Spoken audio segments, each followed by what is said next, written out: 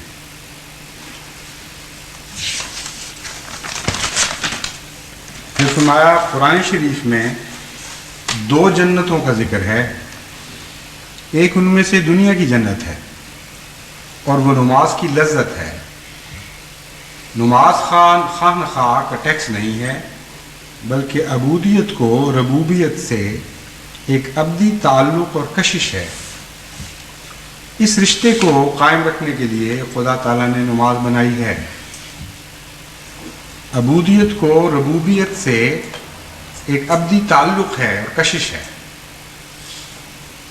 اس رشتے کو قائم رکھنے کے لیے خدا تعالیٰ نے نماز بنائی ہے۔ یہ ایک بہت ہی گہرا عارفانہ کلام ہے، اسی لیے اسے میں نے دوبارہ پڑھا ہے آپ کے سامنے۔ یہ نہیں فرمایا کہ نماز کے نتیجے میں اللہ تعالیٰ کے ساتھ بندے کا تعلق قائم ہوتا ہے۔ یہ نہیں فرمایا کہ رب کا عبد کے ساتھ تعلق پیدا کرنے کے لیے نماز قائم کی گئی ہے۔ فرمایا ہے رب کے ساتھ عبد کا ایک دائمی تعلق موجود ہے پہلے سے، اس رشتے کو زندہ رکھنے کے لیے نماز قائم کی گئی ہے۔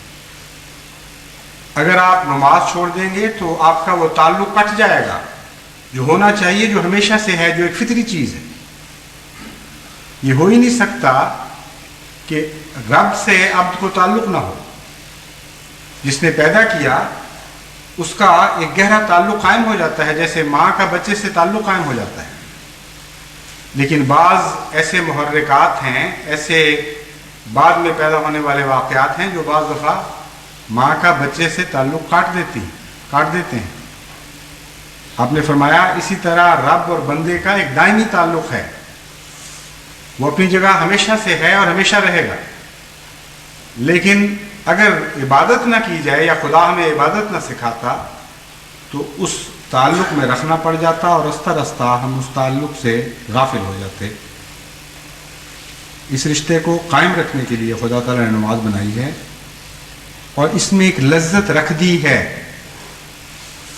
یہ بھی ایک عجیب عارفانہ کلام ہے۔ لذت رکھ دی ہے کا تو مطلب یہ ہے کہ جو نماز پڑھے گا اسے لذت آنی چاہیے،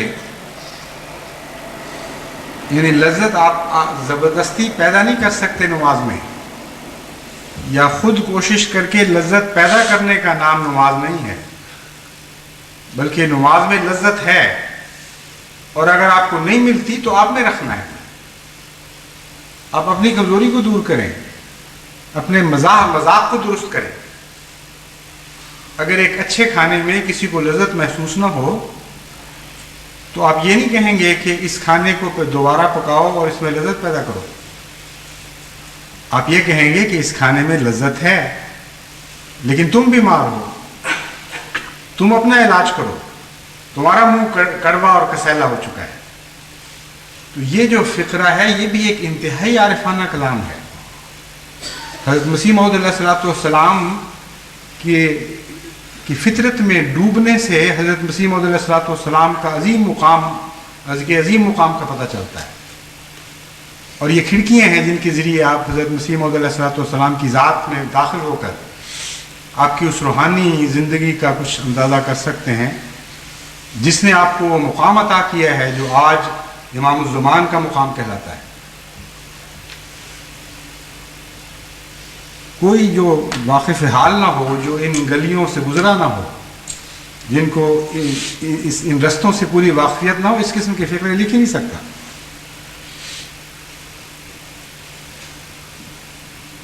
فرماتے ہیں ایک لذت رکھ دی ہے جس سے یہ تعلق قائم رہتا ہے۔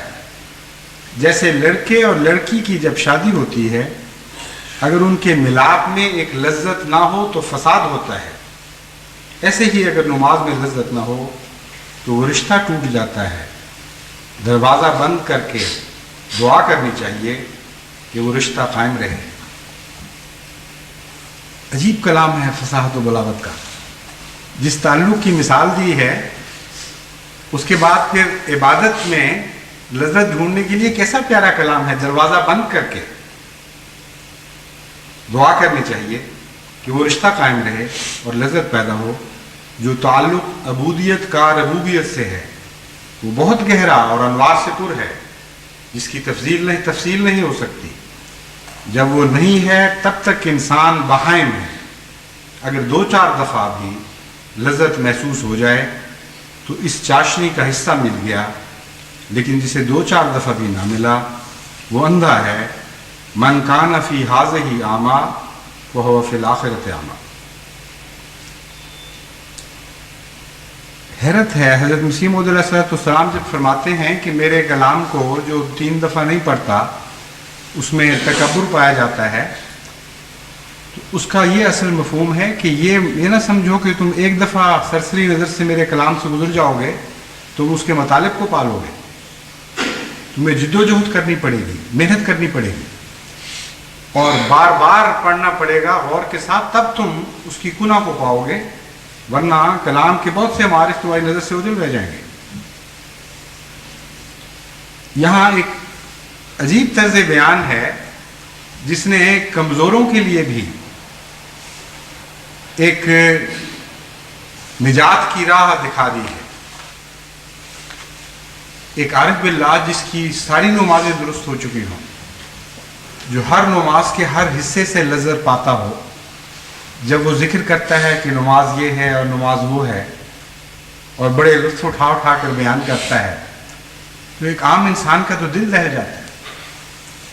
وہ سمجھتا ہے کہ میں تو مارا گیا، میرے پاس تو کچھ بھی نہیں۔ اور بہت سے لوگ ہیں جو اس قسم کے خط بھی لکھتے ہیں مجھے کہ ہم نے تو خطبہ سنا ہے، ہم نے فلاں جگہ پڑھا ہے، نماز یہ ہوتی ہے، ہماری تو جان نکل گئی ہے فکر سے کہ ہماری تو پھر نماز ہی کوئی نہیں۔ اور اگر نماز میں وہ لذت نہیں آتی تو کیا ہم اندھے اٹھائے جائیں گے؟ حضرت مسیح موعود علیہ السلام نے من کان فی ھذہ اعمی فہو فی الآخرۃ اعمی کی ایک ایسی لطیف تفسیر فرما دی کہ جس کے نتیجے میں کمزوروں کے خطرے اور خدشے بھی دور ہو گئے۔ فرمایا اگر 2-4 دفعہ بھی لذت محسوس ہو جائے تو اس چاشنی کا حصہ مل گیا۔ جو اندھا ہو اس کو تو ایک دفعہ بھی نظر نہیں آتا۔ فرمایا تم ڈر نہ جانا کہیں، اگر تمہاری نمازوں میں کمزوری ہے تو تم ان اندھوں میں نہیں ہو جن کے متعلق فرمایا ہے من فی ھذہ اعمی فہو فی الآخرۃ اعمی، کہ جو اس دنیا میں اندھے ہیں وہ آخرت میں بھی اندھے اٹھائے جائیں گے۔ اگر تم اندھے ہوتے تو تمہیں تو ایک دفعہ بھی نماز میں لذت محسوس نہ ہوتی، بس جن کو چند دفعہ بھی اس نماز کی لذت سے آشنائی حاصل ہو گئی وہ خدا کے حساب میں اندھے نہیں لکھے جائیں گے، وہ اہل بصیرت لوگوں میں شمار کیے جائیں گے، اہل بصارت لوگوں میں شمار کیے جائیں گے۔ بس جہاں ایک دفعہ شوق دلایا، جہاں اعلیٰ نماز کے نمونے دکھا کے ان کے لیے طلب پیدا فرمائی، وہاں کمزوروں کو کیسا سہارا بھی عطا کیا۔ ایک چھوٹے سے کلام ایک پیرے کے اندر چند سطروں کے اندر ایسے عظیم الشان مطالب بیان فرما دیے ہیں جس سے نماز کے نتیجے میں جو باریک در باریک تبدیلیاں پیدا ہوتی ہیں یا ہونی چاہیے، ان کا ایک انتہائی حسین نقشہ ہماری آنکھوں کے سامنے آ جاتا ہے۔ پھر فرماتے ہیں جب کبھی ایسی حالت ہو کہ انس اور ذوق جو نماز میں آتا تھا وہ جاتا رہا ہے تو چاہیے کہ تھک نہ جاوے اور بے حوصلہ ہو کر ہمت نہ ہارے، بلکہ بڑی مستعدی کے ساتھ اس گمشدہ متاع کو حاصل کرنے کی فکر کرے، اور اس کا علاج ہے توبہ، استغفار، تضرع۔ بے ذوقی سے ترک نماز نہ کرے بلکہ نماز کی اور کثرت کرے۔ یہ بھی بعض مبتدی جو ٹھوکر کھاتے ہیں ان کے لیے حضرت مسیح موعود علیہ السلام نے ایک ایسی پیاری اور واضح ہدایت دے دی۔ بعض لوگ کہتے ہیں نماز میں لذت ہی نہیں آتی تو فائدہ کیا، اور نماز چھوڑ دیتے ہیں یا نماز سے بے رغبتی اختیار کر جاتے ہیں۔ فرمایا نماز ترک نہ کرے بلکہ نماز کی اور کثرت کرے۔ جیسے ایک نشے باز کو جب نشہ نہیں آتا تو وہ نشہ کو چھوڑ نہیں دیتا بلکہ جام پر جام پیتا جاتا ہے یہاں تک کہ آخر اس کو لذت اور سرور آ جاتا ہے۔ بس جس کو نماز میں بے ذوقی پیدا ہو اس کو کثرت کے ساتھ نماز پڑھنی چاہیے اور نمازوں کو باقاعدہ التزام سے پڑھو۔ بعض لوگ صرف ایک ہی وقت کی نماز پڑھ لیتے ہیں، وہ یاد رکھیں کہ نمازیں معاف نہیں ہوتی یہاں تک کہ پیغمبروں تک کو معاف نہیں ہوئی۔ پھر فرماتے ہیں نماز کیا چیز ہے؟ نماز اصل میں رب العزت سے دعا ہے جس کے بغیر انسان زندہ نہیں رہ سکتا اور نہ عافیت اور خوشی کا سامان مل سکتا ہے۔ جب خدا تعالیٰ اس پر اپنا فضل کرے گا اس وقت اسے حقیقی سرور اور راحت ملے گی، اس وقت سے اس کو نمازوں میں لذت اور ذوق آنے لگے گا۔ جس طرح لذیذ غذاؤں کے کھانے سے مزہ آتا ہے اسی طرح پھر گریہ اور پکار کی لذت آئے گی اور یہ حالت جو نماز کی ہے پیدا ہو جائے گی۔ اس سے پہلے جیسے کڑوی دوا کو کھاتا ہے تاکہ صحت حاصل ہو، اسی طرح اس بے ذوقی نماز کو پڑھنا اور دعائیں مانگنا ضروری ہے، یعنی لذت کے نتیجے میں نہیں تو شفا کے حصول کی خاطر دوا سمجھ کے ہی نماز کے ساتھ چمٹا رہے، اس کو ترک نہ کرے، اس سے غافل نہ رہے، جس طرح بن پڑے ضرور نماز ادا کرے۔ فرمایا اس کے بعد لذت پیدا ہو جائے گی انشاءاللہ، کیونکہ یہ حالت کسی بیماری کا پتہ دیتی ہے اور اس بیماری کی اصلاح کے لیے بھی دوا نماز ہی ہے۔ پھر فرمایا اس بے ذوقی کی حالت میں یہ فرض کر کے کہ اس سے لذت اور ذوق پیدا ہو، یہ دعا کرے، اے اللہ تو مجھے دیکھتا ہے کہ میں کیسا اندھا اور نابینا ہوں اور میں اس وقت بالکل مردہ حالت میں ہوں۔ میں جانتا ہوں کہ تھوڑی دیر کے بعد مجھے آواز آئے گی تو میں تیری طرف آ جاؤں گا، اس وقت مجھے کوئی روک نہ سکے گا، لیکن میرا دل اندھا اور ناشناسا ہے۔ تو ایسا شعلہ نور اس پر نازل کر کہ تیرا انس اور شوق اس میں پیدا ہو جائے۔ تو ایسا فضل کر کہ میں نابینا نہ اٹھوں اور اندھوں میں نہ جا ملوں۔ اب یہاں بھی اس مضمون کو اسی آیت کریمہ سے باندھا ہے، گویا جو اس دنیا میں اندھا ہے وہ اس دنیا میں بھی اندھا رہے گا۔ اس کا اصل تعلق نماز سے ہے۔ جسے اس دنیا میں نماز کی لذت حاصل نہیں ہوگی اسے اس دنیا میں بھی لذت حاصل نہیں ہوگی، یعنی خدا کو دیکھ نہیں سکے گا، کیونکہ نماز کی آنکھوں سے انسان خدا کو دیکھتا ہے اور وہاں رویت خدا بندی یہاں کی مقبول نمازوں کے نتیجے میں بھی حاصل ہوگی۔ فرمایا جب اس قسم کی دعا مانگے گا اور اس پر دوام اختیار کرے گا تو وہ دیکھے گا کہ ایک وقت اس پر ایسا آئے گا، اس بے ذوقی کی نماز میں ایک چیز آسمان سے اس پر گرے گی جو رقت پیدا کر دے گی۔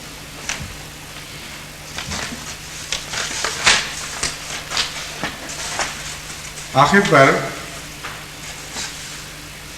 ایک اقتباس حضرت مسیح موعود علیہ الصلوۃ والسلام کا خلق آخر سے متعلق پڑھ کے سناتا ہوں، جسے پتہ چلتا ہے کہ قرآن کریم میں جو خلق آخر کے متعلق فرمایا ثم انشأناہ خلقا آخر وتبارک اللہ احسن الخالقین، اس کا بھی حقیقی تعلق نماز ہی سے ہے اور نماز ہی کے نتیجے میں خلق آخر عطا ہوتی ہے۔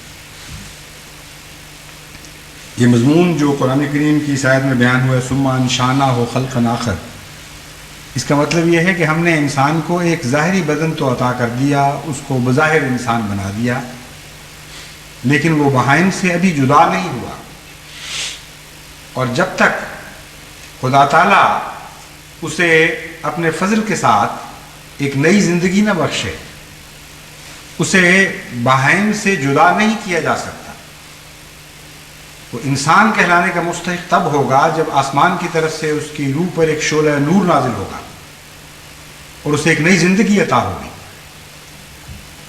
فرمایا فتبارک اللہ احسن الخالقین، اصل حسن خدا کی تخلیق کا یہ حسن ہے، یعنی جانوروں سے انسان بنا دیا، انسانوں سے محمد مصطفیٰ صلی اللہ علیہ وآلہ وسلم پیدا کر دیے، تبارک اللہ احسن الخالقین۔ اتنا حسین نظارہ ہے، ایسا عظیم شان انقلاب ہے، بے ساختہ مومن کے دل سے آواز اٹھتی ہے تبارک اللہ احسن الخالقین۔ بہت ہی بابرکت ہے وہ ذات، وہ خدا جو اتنی حسین تخلیق کرنے والا ہے۔ حضرت مسیح موعود علیہ الصلوۃ والسلام فرماتے ہیں، اور مومن اپنے اندر محسوس کر لیتا ہے کہ ایک نئی روح اس کے اندر داخل ہو گئی ہے جو پہلے نہیں تھی۔ اس روح کے ملنے سے ایک عجیب سکینت اور اطمینان مومن کو حاصل ہو جاتی ہے، اور محبت ذاتیہ ایک فوارے کی طرح جوش مارتی اور عبودیت کے پودا کی آبپاشی کرتی ہے، اور وہ آگ جو پہلے ایک معمولی گرمی کی حد تک تھی، اس درجے پر وہ تمام کمال افروختہ ہو جاتی ہے، اور انسانی وجود کے تمام خس و خاشاک کو جلا کر الوہیت کا قبضہ اس پر کر دیتی ہے، اور وہ آگ تمام اعضاء پر احاطہ کر لیتی ہے۔ تب اس لوہے کی مانند جو نہایت درجہ آگ میں تپایا جائے یہاں تک کہ سرخ ہو جائے اور آگ کے رنگ پر ہو جائے، اس مومن سے الوہیت کے آثار اور افعال ظاہر ہوتے ہیں، جیسا کہ لوہا بھی اس درجے پر آگ کے آثار اور افعال ظاہر کرتا ہے۔ مگر یہ نہیں کہ وہ مومن خدا ہو گیا ہے، بلکہ محبت الہیہ کا کچھ ایسا ہی خاصہ ہے جو اپنے رنگ میں ظاہر وجود کو لے آتی ہے۔ محبت الہیہ کا کچھ ایسا ہی خاصہ ہے جو اپنے رنگ میں ظاہر وجود کو لے آتی ہے۔ یہ خلاصہ ہے اہل اللہ کا،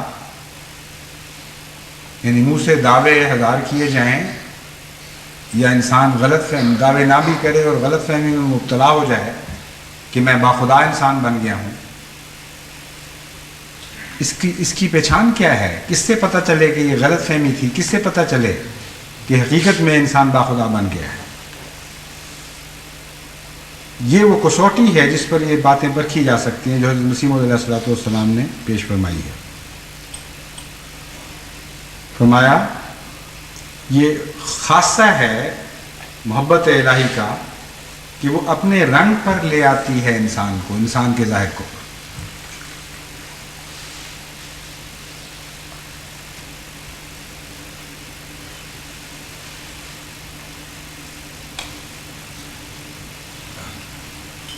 فرمایا یہ ہاں بلکہ محبت الہیہ کا کچھ ایسا ہی خاصہ ہے جو اپنے رنگ میں ظاہر وجود کو لے آتی ہے اور باطن میں عبودیت اور اس کا ذوف موجود ہوتا ہے۔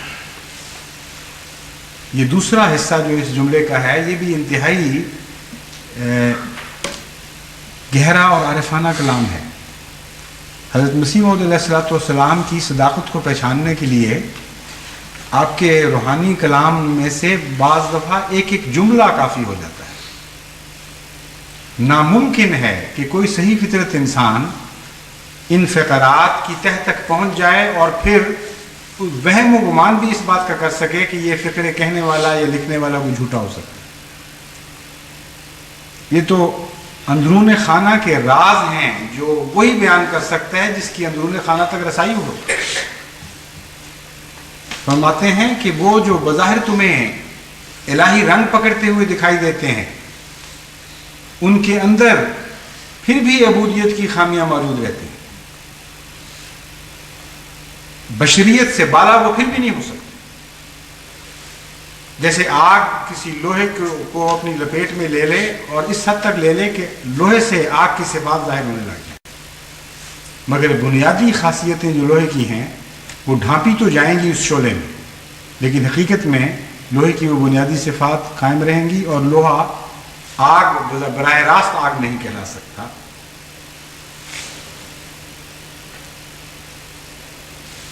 باطن میں عبودیت اور اس کا ذوف موجود ہوتا ہے۔ اس درجے پر مومن کی روٹی خدا ہوتا ہے جس کے کھانے پر اس کی زندگی موقوف ہے، اور مومن کا پانی بھی خدا ہوتا ہے جس کے پینے سے وہ موت سے بچ جاتا ہے، اور اس کی ٹھنڈی ہوا بھی خدا ہوتا ہے جس سے اس کے دل کو راحت پہنچتی ہے۔ اب یہ فقرے بھی ایسے عظیم الشان ہیں کہ جن پر غور کرنے سے مسیح ثانی یعنی محمد مصطفیٰ صلی اللہ علیہ وسلم کے مسیح اول پر فضیلت ثابت ہوتی ہے۔ پہلے مسیح نے یہ کہا، کچھ فقرے ایسے کہے جس کے نتیجے میں آپ کے حواریوں نے یہ سمجھا کہ ہم روٹی جو توڑتے ہیں وہ مسیح کا بدن کھاتے ہیں، مسیح کا گوشت کھاتے ہیں، اور جو شراب پیتے ہیں وہ مسیح کا خون پیتے ہیں، اور سوائے اس ظاہری رسم کے ان کو کچھ بھی حاصل نہ ہو۔ اور کبھی انہوں نے غور نہیں کیا کہ مسیح کا بدن کھانے سے کیا مراد ہے اور مسیح کا خون پینے سے کیا مراد ہے۔ یہ تو ایک بڑا مخنوع نظارہ نظر آتا ہے کہ اپنے آقا کا بدن کھائے کوئی اور اپنے آقا کا خون پیے۔ ایسا طبیعت میں کراہت پیدا کرتا ہے یہ نظارہ کہ حیرت ہوتی ہے کہ کیا انہوں نے سمجھا، وہ فقرہ اصل کیا تھا جس کی یہ معنی لیے گئے، اور ساری قوم اب تک اصل حقیقت کو نہ پہچان سکی، نہ اس کے تصور میں کبھی آئی کہ اس کے معنی ہیں کیا۔ مسیح ثانی میں بھی جو محمد مصطفیٰ صلی اللہ علیہ وسلم کی امت کے مسیح ہیں، اسی قسم کے فقرے بولے ہیں، مگر اپنے متعلق نہیں، خدا تعالیٰ کے متعلق۔ اور یہ ثابت فرما دیا کہ پہلے مسیح کی مراد کیا تھی، ہم پر یہ کھول دیا۔ فرمایا اور مومن کا اس درجہ پر مومن کی روٹی خدا ہوتا ہے جس کے کھانے پر اس کی زندگی موقوف ہے، اور مومن کا پانی بھی خدا ہوتا ہے جس کے پینے سے وہ موت سے بچ جاتا ہے۔ یعنی خدا تعالیٰ مومن کی زندگی کا ذریعہ ہے، اس کی قوت کا ذریعہ ہے، اس کے بغیر وہ زندہ نہیں رہ سکتا۔ وہ اگر تم زندگی چاہتے ہو تو اس طرح کا تعلق خدا سے قائم کرو کہ وہ تمہارے بدن میں داخل ہو گیا، تمہاری رگ و پے میں شامل ہو گیا، تمہارے خون میں سرایت کر گیا اور تمہارے رگوں میں دوڑنے لگا۔ یہ مضمون تھا جو حضرت مسیح بیان فرمانا چاہتے تھے کہ اگر تم چاہتے ہو کہ پاکیزہ بنو تو مجھ سے ایسی محبت کرو کہ گویا میں تمہارے وجود میں شامل ہو گیا۔ لیکن وہ فقرہ کوئی اس قسم کا کہ اشارے اپنے اندر رکھتا تھا کہ جو نسبتاً کم ذہن لوگوں کی سمجھ سے بالا تھے، اور مجبوراً وہ لوگ ٹھوکر کھا گئے اور لا علمی کی سزا اب تک پا رہے ہیں۔ حضرت مسیح موعود علیہ الصلوۃ والسلام نے اس مضمون کو اپنی ذات کی بجائے خدا کی طرف منسوب کر کے اور خون کی جگہ پانی کا لفظ استعمال کر کے اس مضمون کو خوب کھول دیا، اور پھر ساتھ یہ بھی فرمایا اور اس کی ٹھنڈی ہوا بھی خدا ہی ہوتا ہے جس سے اس کے دل کو راحت پہنچتی ہے۔ اور اس مقام پر وہ استعارہ کے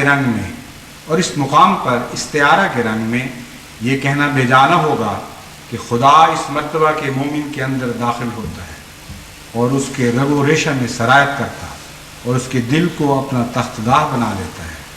تب وہ اپنی روح سے نہیں بلکہ خدا کی روح سے دیکھتا اور خدا کی روح سے سنتا اور خدا کی روح سے بولتا اور خدا کی روح سے چلتا ہے اور خدا کی روح سے دشمنوں پر حملہ کرتا ہے، کیونکہ وہ اس مرتبہ پر نیستی اور استحلاق کے مقام میں ہوتا ہے، اور خدا کی روح اس پر اپنی محبت ذاتیہ کے ساتھ تجلی فرما کر حیات ثانی اس کو بخشتی ہے۔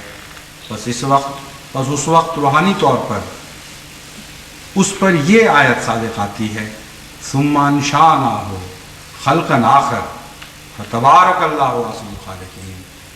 خدا کرے خدا تعالیٰ حضرت مسیح موعود علیہ الصلوۃ والسلام کی جماعت کو بھی، ہم میں سے ہر فرد کو، مردوں کو بھی، عورتوں کو بھی، بڑوں کو بھی اور بچوں کو بھی وہ خلق آخر عطا کرے کہ جس کے نتیجے میں ہم خدا کی روح سے سننا سیکھیں، خدا کی روح سے بولنا سیکھیں، خدا کی روح ہماری رگ و پے میں سرایت کر جائے، خدا کی روح سے اٹھیں اور خدا کی روح کے ساتھ سوئیں اور خدا کی روح کے ساتھ چلیں، تاکہ مجال نہ ہو غیر کی کہ ان پر حملہ کریں جن پر حملہ کرنا گویا خدا پر حملہ کرنا۔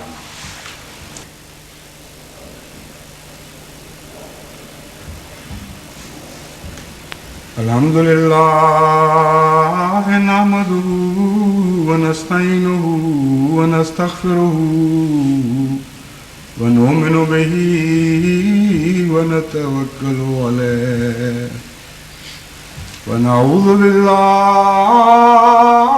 من شرور أنفسنا ومن سيئات أعمالنا من يهده الله فلا مضل له ومن يضلله فلا هادي له ونشهد أن لا إله إلا الله وحده لا شريك له ونشهد أن محمدا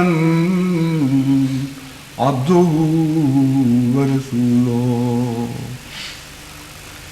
عباد الله رحمكم الله إن الله يأمر بالعدل والإحسان وإيتاء ذي القربى وينهى عن الفحشاء والمنكر والبغي يعظكم لعلكم تذكرون اذكروا الله يذكركم وادعوه يستجب لكم ولذكر الله أكبر